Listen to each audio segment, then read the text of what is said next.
দর্শক আসসালামু আলাইকুম।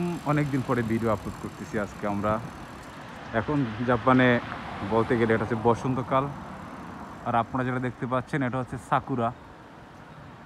এখন সাকুরা ফোটার সময়, তাই জাপানে এখন সাকুরা ফুটছে।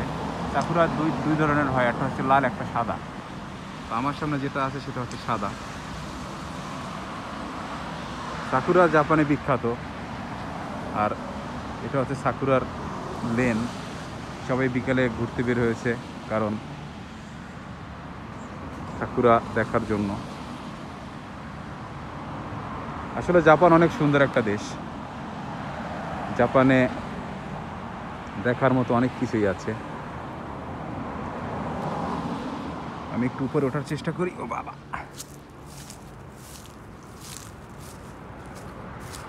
দেখতে পাচ্ছেন কত সুন্দর, মানে সুন্দরের শেষ নেই। এটা হচ্ছে শিনানো রিভার। ওখানে যে লাল লাল টিউলিপ, এবং এটা হচ্ছে বান্দাই ব্রিজ। সরি, বান্দাই না, আমার বাসার পাশের ব্রিজ। ও অসাম। ভিউটা কেমন যদি অবশ্যই আপনারা আমাকে কমেন্টে জানাবেন। সাকুরা ফুলটা অবশ্যই আনকমন এবং অনেক সুন্দর। বাংলাদেশেও সাকুরার দুটো গাছ আছে। এটা হচ্ছে নারায়ণগঞ্জে। হয়তো সিটি কর্পোরেশনের কোথাও লাগানো হয়েছে, আমি সেটা জানি না।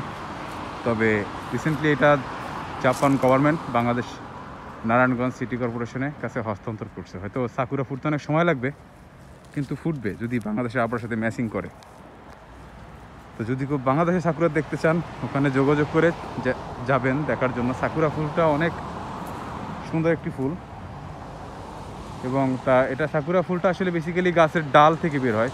তখন গাছে পাতা থাকে না, পাতাটা আসে পরে। অনেক দূরের রাস্তা, অনেক যত দূর যাবেন তত দূরে শুধু সাকুরা। নিগাতাতে, আমি থেকে নিগাতাতে, আর নিগাতাতে হচ্ছে সাকুরা ফোটে একটু দেরিতে। টোকিওতে হয়তো অনেক আগেই ফুটে গেছে। এখন একটু ঠান্ডা। সাকুরা ফুটে যখন ঠান্ডা শেষ হয়, গরম গরম শুরু হয়। একটু গরম গরম, বাংলাদেশে যেমন বসন্তকালের যে আবহাওয়াটা ওরকম। কিন্তু জাপানের বসন্তকাল অনেক ঠান্ডা। আজকে দেখলাম যে 18 চলতেছে ডিগ্রি সেলসিয়াস। রাত্রে হয়তো বা 5-7 নেমে যায় অনেক সময়, আর বেশি আরও কমে যায়। তো এটাই হচ্ছে আসলে, ও হচ্ছে বাঙালি। তখন বারবারই নারায়ণগঞ্জে, কিন্তু নারায়ণগঞ্জের পোলা।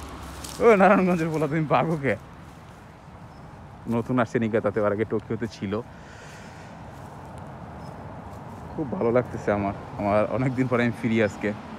গতকাল ঈদ ছিল, ঈদে আমার ক্লাস ছিল, বের হইতে পারিনি। আজকেও ক্লাস ছিল, তবে আজকে একটু চাপটা কম ছিল, তাই আগে থেকে বের হয়ে গেলাম। তো সবাইকে ধন্যবাদ, ভালো থাকবেন আশা করি। আল্লাহ হাফেজ।